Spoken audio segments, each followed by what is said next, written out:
Bueno, pues vamos a empezar ya con la palabra del Señor y quisiera hablarte un poquito de Japón, ¿vale? Ahora entenderás el porqué, ¿vale? ¿Cuántos conocemos Japón? Venga, va, ¿algún manga o anime habéis visto, leído? Sobre todo los millennials. Alguno no tan cristiano. Pero es un país, es una nación que nos ha aportado mucho, ¿no? Tenemos, por ejemplo, conocemos el sushi. ¿A alguien le gusta el sushi? Puedes levantar tu mano. Sí, no pasa nada. Está bueno el sushi, ¿verdad? A veces es un poco caro, pero está bueno. Todos conocemos quizás Tokio, Kioto, conocemos los samuráis, el karate, ¿no? Pero, ¿cómo te quedas si te digo que el Japón que hoy día conocemos, ese país tan superindustrializado, tan próspero, potencia mundial, en el top 10 de los países más poderosos del mundo, ¿cómo te quedas si te digo que todo este país que ahora conocemos empezó gracias a un adolescente? Un adolescente de 15 años. Verás, el 1868 sube al trono como emperador el joven Meiji. Menos mal que tiene un nombre normal. Algunos esperaban que dijeran Jackie Chan o algo por el estilo, pero no, Meiji. Y Meiji se encontró con un Japón pobre, súper pobre. Antes de esa época era un país agrícola, rural, era un país cerrado al resto del mundo, cuando el resto de potencias, debido a la revolución industrial, se estaba abriendo, había más comercio, había más industria, había mucho negocio, había mucha prosperidad, la economía estaba en un buen momento. Sin embargo, Japón era como Corea del Norte a día de hoy, estaba cerrado al mundo. Los japoneses no podían salir, no podían entrar, estaban encerrados en su propia patria. Era un país pobre, totalmente estancado en el tiempo. El gobierno de aquel país estaba organizado de la siguiente manera, estaba organizado en pequeños territorios, todos divididos, y quien mandaba eran los daimas. Todos estos daimas, que eran los jefes de cada territorio, estaban gobernados a su vez por una especie de dictador llamado shogun. Pero llega este hombre, llega el emperador Meiji, y lo cambia todo. Llega al poder, y lo primero que hizo fue quitarles poder al resto de esta gente. Dijo, no. Tanta división no hace bien al país. Vamos a organizarnos, y empezó a reestructurar aquel país, lo empezó a abrir al mundo, empezó a establecer mejores relaciones con el resto de países, empezó a organizar infraestructuras, a establecer industrias, fábricas, a fomentar el empleo, estableció la escuela pública para niñas y niños gratuita y obligatoria, cosa que hasta el momento era impensable. Y repito, era un joven de apenas 15 años. Pero es que en la Biblia encontramos un caso similar, pero todavía más sorprendente. Encontramos un rey de 8 años que cambió radicalmente su nación. Porque yo no sé tú qué estabas haciendo con 8 años, pero yo estaba pensando en fútbol, en canicas y cuando salía del cole para irme al parque. Y de qué era el bocadillo que me había hecho mi madre. Pero aquí vemos un rey que tenía las ideas súper claras. Y ahora veremos la historia del rey Josías. Así que acompáñame a la palabra del Señor, segunda de Crónicas, capítulo 34. Porque la vida de Josías nos da 3 enseñanzas y una advertencia. Si tenemos la palabra de Dios, me dices un fuerte amén, pero si la tienes de verdad, no me digas por decir, ¿vale? Amén. Amén. ¿Yo por qué digo amén si no lo he buscado?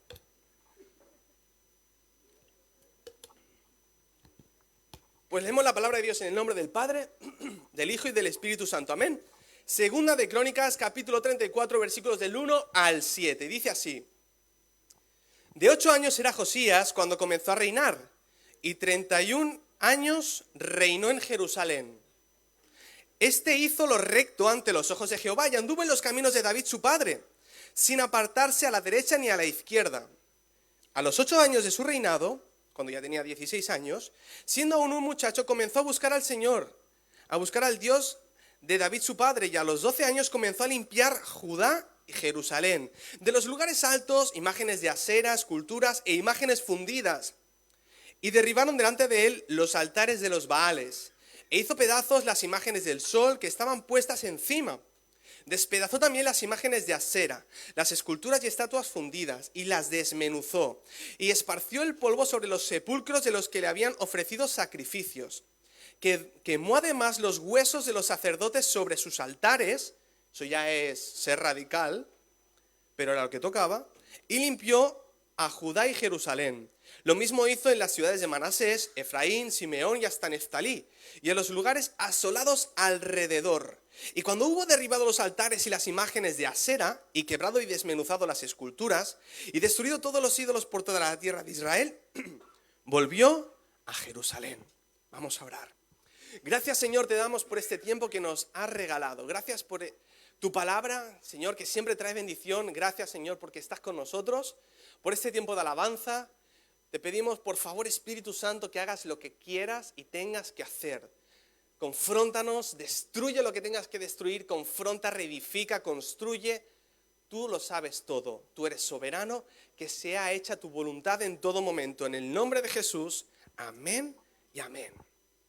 El título de este mensaje es Derribando ídolos, reconstruyendo el templo.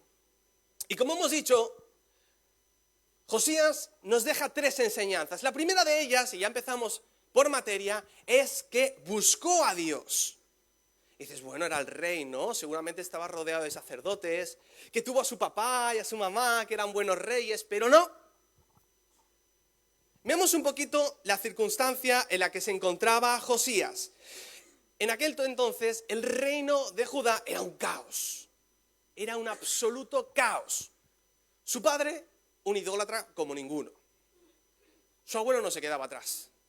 De hecho, la Biblia describe a su padre de la siguiente manera. Segunda de Crónicas, no hace falta que lo busques, ya te lo leo yo.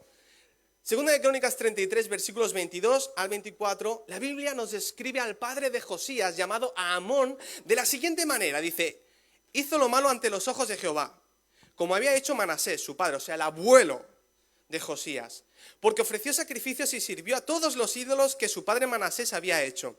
Pero nunca se humilló delante de Jehová, como se humilló su padre. Antes bien aumentó el pecado, y conspiraron contra él sus siervos y lo mataron en su casa. Sabemos que el entorno de Josías no era el más adecuado para que Josías fuera un buen rey. Su padre, un idólatra como ninguno. Lo habían asesinado a los 2 años de su reinado. Conspiraron contra él y lo mataron. Así que tenemos a Josías, que aparte es huérfano. Pero es que su abuelo Manasés era todavía peor que su padre. Su abuelo había incluso no solo llenado de Israel, bueno, la parte del reino de Judá, no solo lo había llenado de ídolos, sino que además el mismo templo lo había inundado de ídolos. Y fomentaba la idolatría aún dentro del mismo templo de Dios. Y podríamos decir, bueno, si hubiera sido diferente, Josías hubiera tenido la excusa, ¿no? Si Josías hubiera sido como su padre, como su abuelo, podríamos medianamente justificarlo, ¿no crees? Bueno, nació en un entorno en el que no tenía buenos referentes, no tenía buenos ejemplos. Fue culpa de su circunstancia, fue culpa de su entorno, no tuvo un buen ejemplo. Podríamos decir eso y quedarnos tan anchos. De hecho, hay un filósofo español, Ortega y Gasset, que decía, yo soy yo y mi circunstancia. Pero yo discrepo. Yo discrepo. Porque la circunstancia, por ejemplo, establecía que un jovencito llamado David, un pastorcillo, rechazado por su padre, marginado, tenía que ser eso, un paria, apartado, era la vergüenza de su padre. Su padre ni se acordaba que tenía otro hijo más cuando vino el profeta Samuel. Eso es lo que decía la circunstancia del jovencito David. Pero vino Dios y dijo, no, Él es el rey que quiero para mi pueblo. Él es el rey conforme a mi corazón. Lo que no ha podido hacer Saúl lo hará David. Pero es que la misma circunstancia nos hablaba de Juan. Juan, a ojos del mundo, era un loco, un fanático, que se iba al desierto a predicar, que comía langostas, que vestía piel de camello, era un personaje, un desquiciado. Pero aparece Jesús y dice, no hay profeta mayor que Juan sobre la tierra. Él es el mayor de los profetas. Y él ha sido el Elías que había de venir, el que preparaba el camino para que yo viniera. Pero es que vamos más allá. La circunstancia también hablaba de un nómada sin hogar. Alguien que había dejado su patria. Alguien que estaba casado con una mujer estéril que no podía tener hijos. Lo tenía todo, pero a la vez no tenía nada, aparentemente. Anciano, sin esperanzas. Pero vino Dios y dijo, tú vas a ser padre de multitudes. Y no solo eso, tu descendencia va a bendecir a todas las familias de la tierra. Y así fue. Podríamos entonces hablar de Josías, porque su circunstancia decía que por Amón y por Manasés, su padre y su abuelo, él tenía que ser un corrupto, un idólatra, otro mal rey a la lista de los peores reyes de Judá. Sin embargo, dijo Dios, no. Tú me vas a seguir, tú me vas a buscar, tú vas a limpiar la tierra, tú vas a reconstruir el templo y vas a ser recordado, vas a hacer historia. Y toda la nación de Judá va a ser bendita por tu decisión. Pero vamos un poquito más allá. ¿Qué dice tu circunstancia de ti? ¿Qué dice tu entorno, tu realidad, tu presente, tu actual presente, tu entorno, tu contexto? Porque quizás tu circunstancia te dice, fracasado, no llegas a final de mes. ¿Cómo está tu familia? ¿Cómo está tu matrimonio? ¿Cómo está la relación con tus hijos? ¿Qué vas a hacer tú? ¿Qué vas a ser tú útil para Dios? No vales nada. Pero lo que importa aquí no es lo que diga tu circunstancia, lo que importa aquí es lo que dice Dios, que dice que eres su hijo y tiene grandes cosas para ti. Pero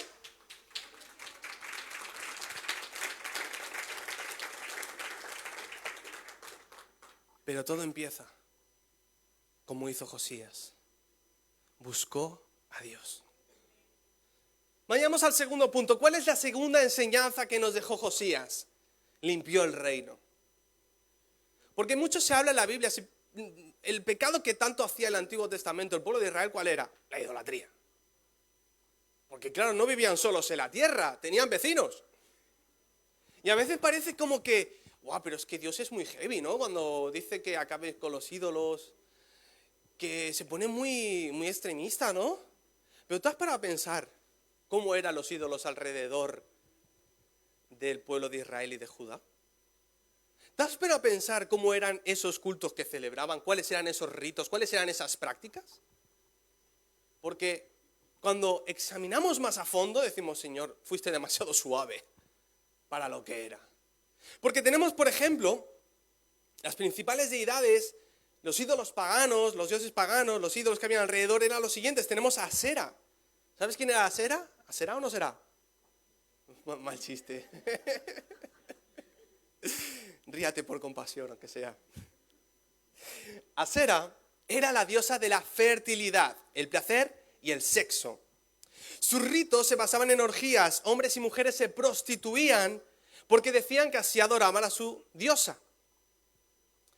Pero, ¿acaso no vivimos en una sociedad en la que ensalza, promueve y potencia, incluso desgraciadamente aún en los menores, y difunde tanto el sexo? ¿No vivimos acaso en una sociedad totalmente hedonista? Podemos decir, el Isaac se ha puesto ahí en plan todo fanático. El placer no es malo, siempre y cuando sea en los parámetros establecidos por Dios. El problema es que la gente se olvida de Dios y se enfoca en ello. Entonces, Asera podríamos decir que sigue siendo un ídolo vigente en nuestros días. No lo llamaremos Asera, pero sí lo que es el sexo, el placer, fuera de los planes de Dios. Luego tenemos a Baal. Es el dios de la prosperidad, las cosechas y la lluvia. A Baal se le sacrificaban animales y a veces también tenía ritos sexuales como con Asera. Pero Jesús dijo lo siguiente acerca de esto. Mateo 6:24, ninguno puede servir a dos señores porque aborrecerá a uno o amará al otro, o estimará al uno y menospreciará al otro. No podéis servir a Dios y a las riquezas. Y por riquezas hace mención a Mamón, que era también el dios de la riqueza. Y no es lo que busca la sociedad. Y a veces, desgraciadamente, nosotros también. No te hagas, no me hago. ¿Las riquezas?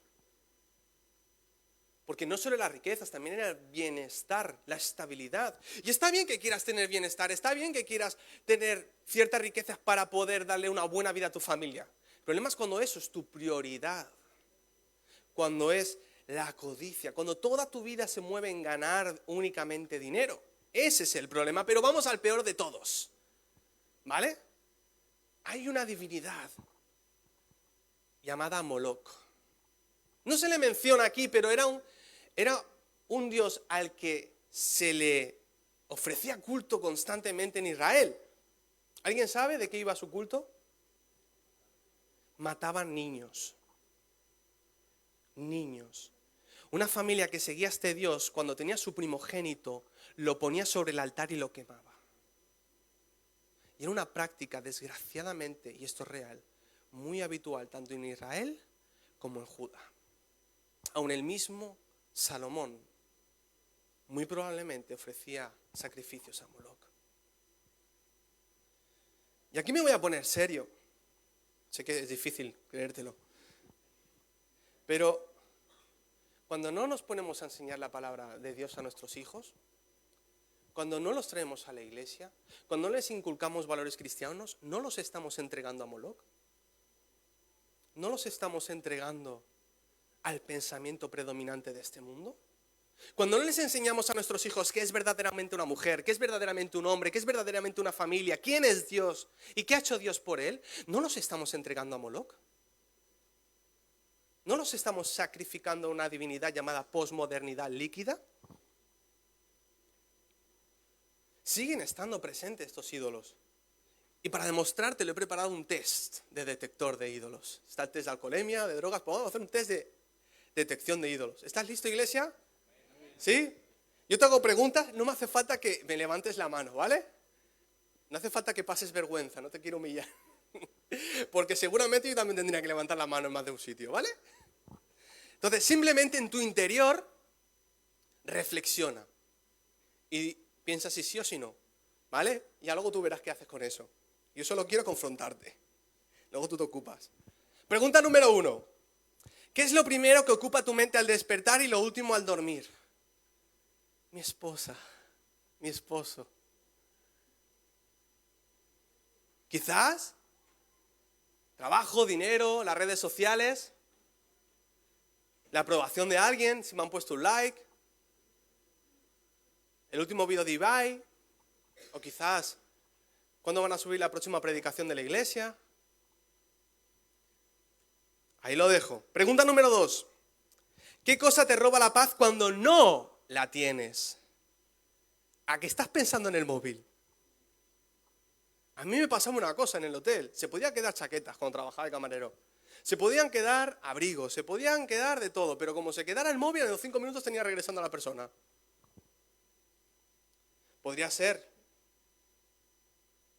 el dinero en la cuenta corriente, también, entre otras muchas cosas.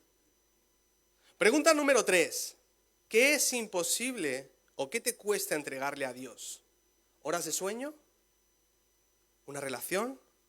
¿Un estilo de vida? ¿O tu propia autonomía? Porque creer en Dios significa depender de Dios. Pregunta número 4. Solo son 6, ¿vale? ¿Qué absorbe la mayor parte de tu tiempo y energía?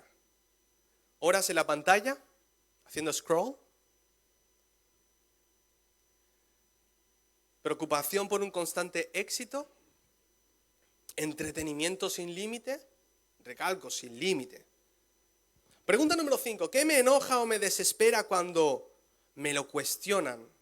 ¿Mi ideología? ¿Mi reputación? ¿Mi sistema de creencias? Pregunta número 6. ¿En qué pongo mi identidad? Soy valioso por lo que tengo. Soy importante porque tengo seguidores. Soy alguien por mis logros. Soy alguien por lo que hago. O soy alguien por lo que otros dicen de mí. Si en alguna o más de una pregunta la respuesta no ha sido Dios, hay un ídolo. Nadie se salva. Yo tampoco me salvo. Porque ídolo es todo aquello que intenta ocupar el lugar de Dios en nuestra vida.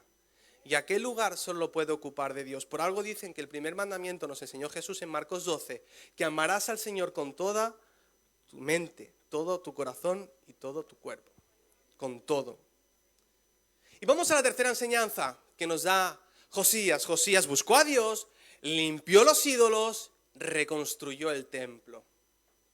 ¿Y sabes una cosa? La Biblia dice que eres templo de Dios.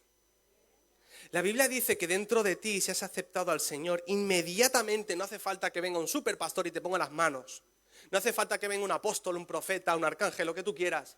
La Biblia me dice claramente que aquellos que han aceptado al Señor como su Salvador, inmediatamente el Espíritu Santo está en ellos, no sobre ellos, en ellos. Y tu cuerpo, todo tu ser, tu espíritu es casa de Dios. Así que lo que nos está diciendo ahora mismo Josías también nos lo está diciendo a nosotros en nuestra vida, porque tú eres templo de Dios.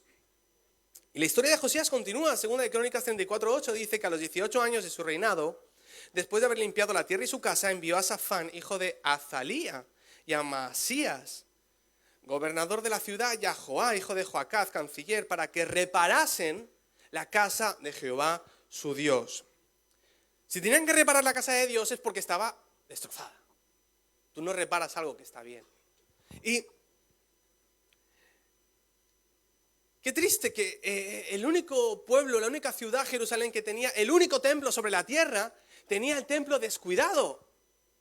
Era tanta la atención, tanto el enfoque que habían tenido hacia los ídolos, que el templo tenía grietas que tapar. El templo tenía paredes que pintar, tenía la brasa de los altares sucias, la ropa de los sacerdotes descuidadas, llenos de polillas, llenas de polvo. Y lo sorprendente es que dice la palabra que fueron los mismos reyes que destruyeron el templo.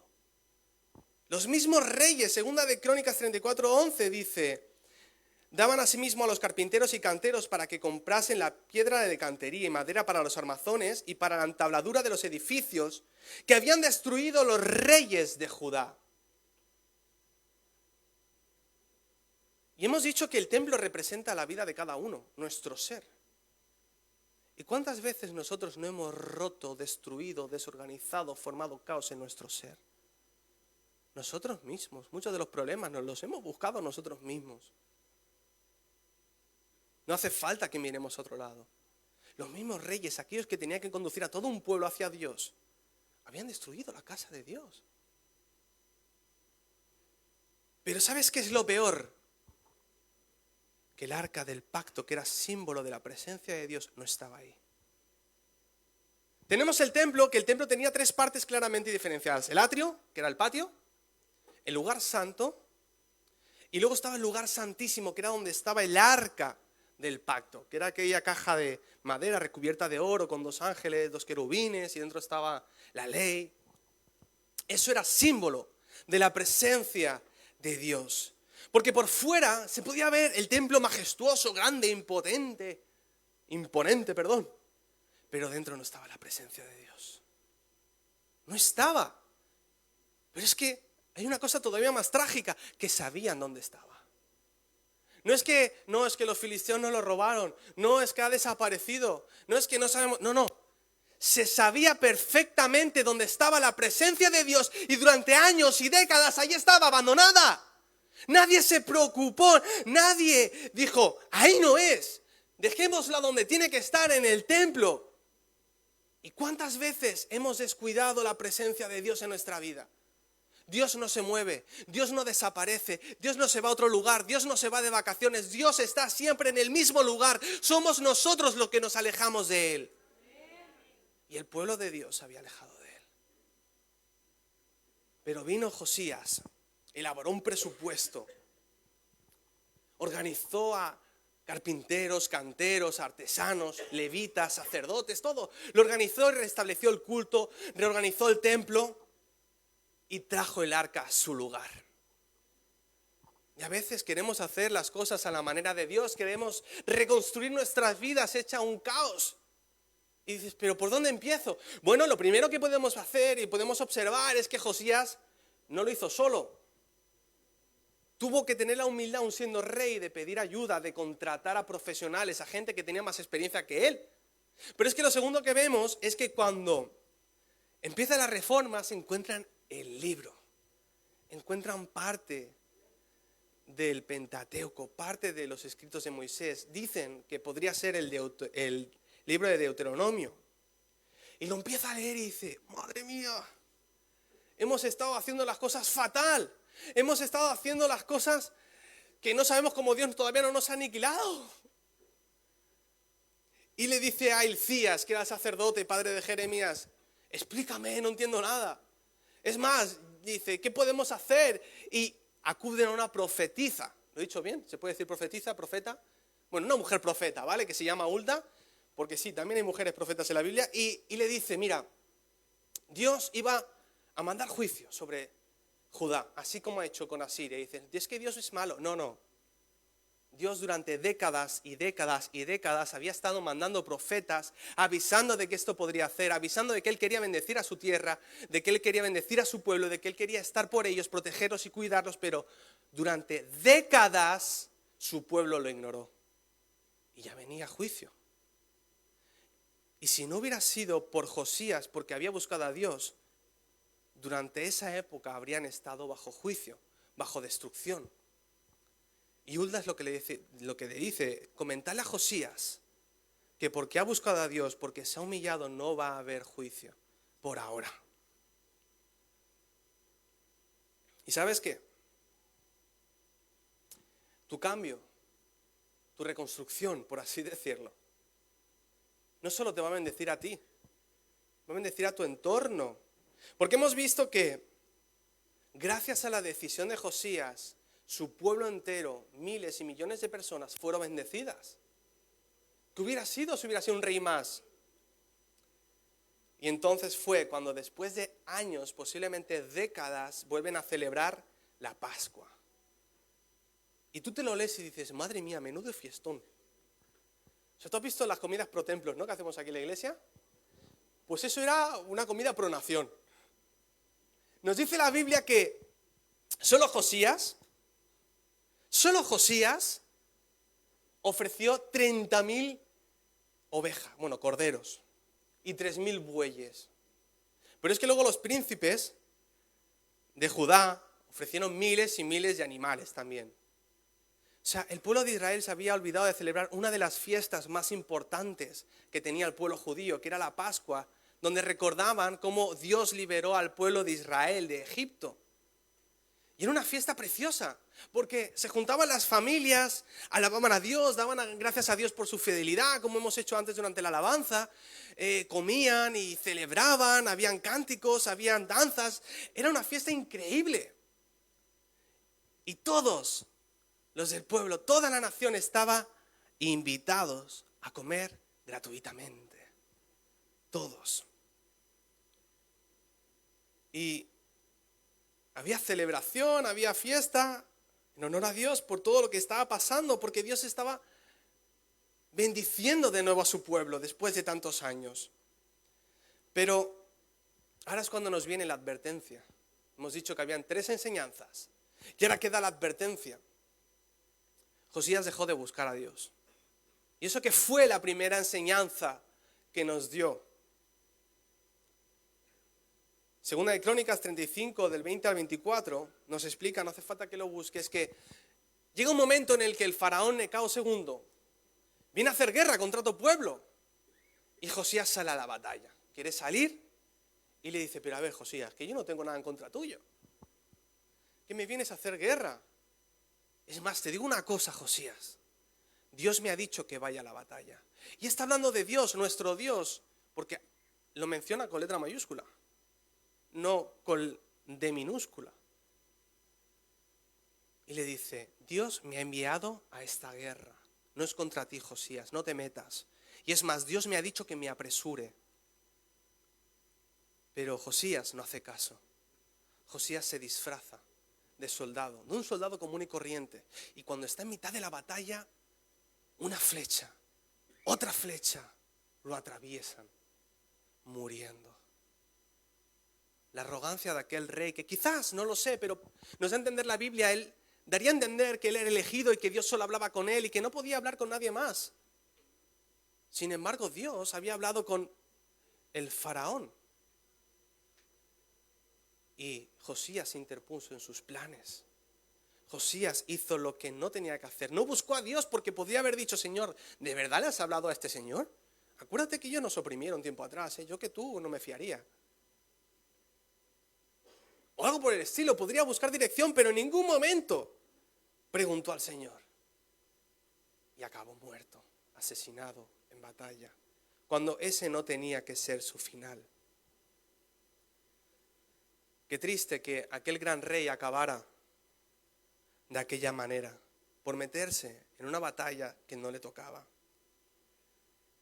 La conclusión de este mensaje es: si crees en Jesús y es tu Salvador, primero de todo, eres templo de Dios. Dios vive en ti, por lo que eres valioso. Tienes un valor incalculable. Por eso, que lo primero que intenta hacer el enemigo, porque sí, tenemos un enemigo, es degradar la imagen que reflejas del Señor. Porque cuando Él te ve a ti, ve parte de Dios en ti. Ve la imagen de Dios en ti. No es que seas Dios ni nada por el estilo, pero ve cierta parecido, porque no dejamos de ser sus hijos. Y eso le da rabia. El enemigo te ataca a ti porque sabe que a Dios no lo puede atacar. Te ataca a ti porque sabe que eres lo que más daño le puede hacer al padre. A un padre no le duele que le hagan daño a sí mismo, le duele que toquen a sus hijos.